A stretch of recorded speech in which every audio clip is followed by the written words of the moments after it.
You probably tell people you rescued your cat. If it wasn't for her, I don't know how I'd have made it through this year.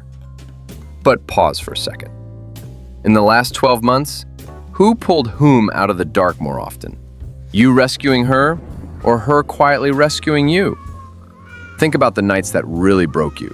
You come home wiped out, your chest is tight, your brain won't shut up, your thumb is scrolling your phone just to not feel for a minute.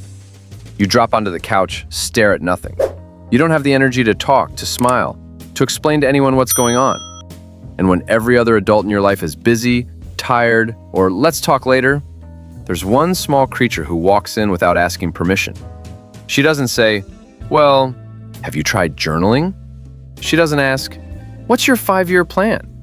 She just jumps up next to you, curls against your chest, and puts her warm little body right on top of that cold, heavy spot inside you.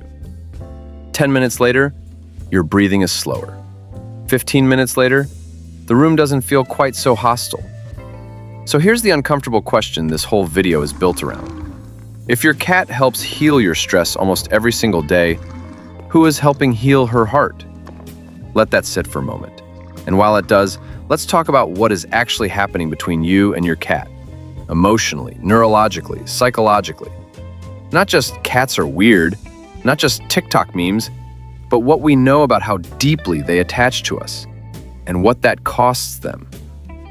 Your cat doesn't know words like anxiety, burnout, or panic attack, but she absolutely feels the shape of your life. She notices how you walk in, heavy, slow, or buzzing with tension, how your voice hits the air, warm or sharp, how you smell, stress sweat, meds, maybe a drink, maybe tears, whether your day has a rhythm or it's just chaos on repeat. Studies show that many cats don't treat us as walking food machines. They use us as a secure base, something very similar to the way a child uses a parent. If the base feels safe and predictable, the world feels survivable. When you're doing okay, your cat can just be a cat, nap in the sun, explore, play, chill. When you're constantly on edge, yelling more, sleeping less, disappearing into your screen, your cat usually reacts in one of two ways. She sticks to you like glue, follows you room to room, meows more, gets needy. Or she starts hiding, staying under the bed, avoiding your eyes, vanishing when your voice gets loud. From the outside, that looks like she's being so clingy lately, or she's turned into a little feral goblin. But on her side, it often sounds like, my safe person is acting strange. I don't know when it's okay and when the explosion is coming. I'm scared, so I either cling or disappear. Researchers have done something like a strange situation test with cats and their humans, the same kind of setup we use to study attachment in toddlers. Owner leaves, owner comes back. Some cats greet their human, then go back to exploring the room. They check in, and then feel safe enough to move away again. That's what a secure bond looks like. I know you're here for me. I can handle the world. Other cats either latch on and won't let go, or pretend not to care, but their bodies are stiff, their tails tight, their eyes wide. That looks a lot more like insecure attachment. Sound familiar? Some of us grew up with people who were steady, not perfect, but there. Others grew up with people who were hot and cold. Today I love you, tomorrow I ghost you, tonight I hug you, tomorrow I scream. Here's the hard truth. Whatever we learned about love and safety from humans, we tend to replay it on the only being in the house who can't say, I'm done, I'm leaving. Very often, that's our cat.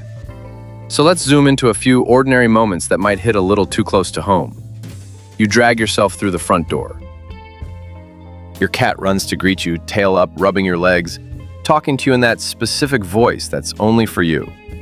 In her mind, it's, you're back. Are we okay? Are we still a thing? You barely glance at her. You walk past, straight to the bedroom. She follows you, meows again a little louder. You mutter, not now. Fall onto the bed, phone in your face, world shut out. Out here it looks innocent. I'm exhausted. I'll pet her later. She's fine. Inside her experience, it's more like, my person came back different. I tried to connect. They couldn't see me. Different night. It's 2 a.m. Your heart is racing. Your thoughts won't stop. You're staring at the ceiling, feeling like you're going to crawl out of your skin. Your cat quietly jumps up on the bed, walks over your legs and settles right next to your chest. For a second, you feel less alone. Then she shifts, rattles the blanket, steps on your stomach, and your last nerve snaps. You push her away.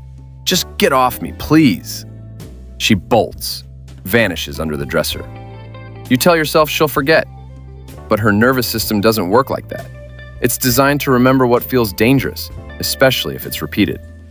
Again, this doesn't make you a villain. It makes you human and overwhelmed. But it also means this. In the exact moments when she walks in as your little emotional nurse, she is also the one taking the hits from your storm. She's helping your body calm down. At the same time, her own body is quietly learning, when he is at his worst, I might not be safe. So what now? Because the point of this video is not to drown you in guilt. It's to give you awareness plus tools. The good news?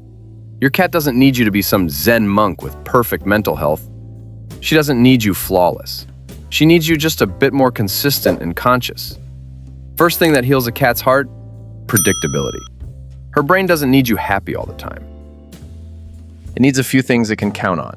Roughly when food happens, roughly when sleep happens, and at least one small protected, "this is our time" window every day. That could be 10 minutes of play with the same toy every evening, or a morning ritual. You drink your coffee, she watches birds from the same window. It doesn't have to be Instagram perfect. It just has to be repeatable. When everything else in your life falls apart, those small, repeating moments whisper to her nervous system. The world is loud, but this part is safe. Second, a simple, honest, "I leave, but I always come back." Don't just vanish. Before you walk out that door, say something in the same tone. Scratch her in the same spot. Maybe give one tiny treat. Make it a ritual she can recognize. When you come home, don't let your first full attention connection be your phone. Let it be her. Say her name. Look her in the eyes. Give her 60 seconds that are just for the two of you. That's how her brain learns, again and again. He disappears sometimes, but he always returns to me. Third, stop dumping your rage on her. You're allowed to be angry at your boss, your ex, your bank account, the world. You're not a robot, but she cannot separate that out. All she has is, my safe person just turned into a loud, unpredictable giant animal. So yes, sometimes you will yell. You will slam a door. You will say, "Move!" louder than you meant to. When that happens, don't leave it there. When you feel yourself come back into your body, go find her. Let her sniff your hand. Talk in that soft voice she knows. Stroke her the way that makes her relax. You can't undo the shout, but you can add a second chapter to it. I lost it, but you are not the enemy. You are still my safe little creature. Fourth, regulate together. We know spending time with a cat can physically change us, lower stress, impact heart rate, support the release of oxytocin, the bonding hormone that calms both people and animals. Use that on purpose. When you touch her, slow your breathing on purpose. Let your shoulders drop. Feel the texture of her fur under your fingers. Hear the rhythm of her purr with your chest, not just your ears. In those moments, you're not just using her as free emotional labor. You're becoming the calm, grounded body her nervous system can sync to.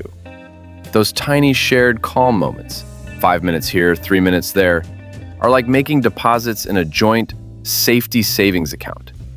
On the days when your mental health dips again, there's more in that account for both of you to draw from. Right now, you might feel two things at the same time.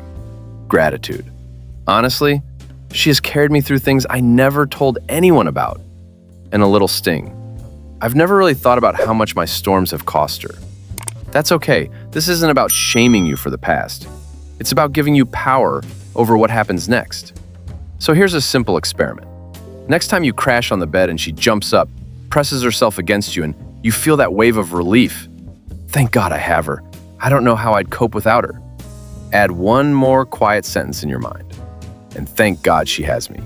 And I'm finally learning not to turn my chaos into punishment for her little heart. Because yes, your cat really does help heal your stress. Every day. Silently. Faithfully. Without sending you a bill. But the answer to who heals your cat's heart is not out there in a study or a quote on Instagram. It's in the way you walk through the door. It's in the tone you use when you're tired. It's in whether you reconnect with her before you reconnect with your notifications. That's not a burden. That's an invitation to become the kind of human next to whom two fragile nervous systems get just a little bit healthier.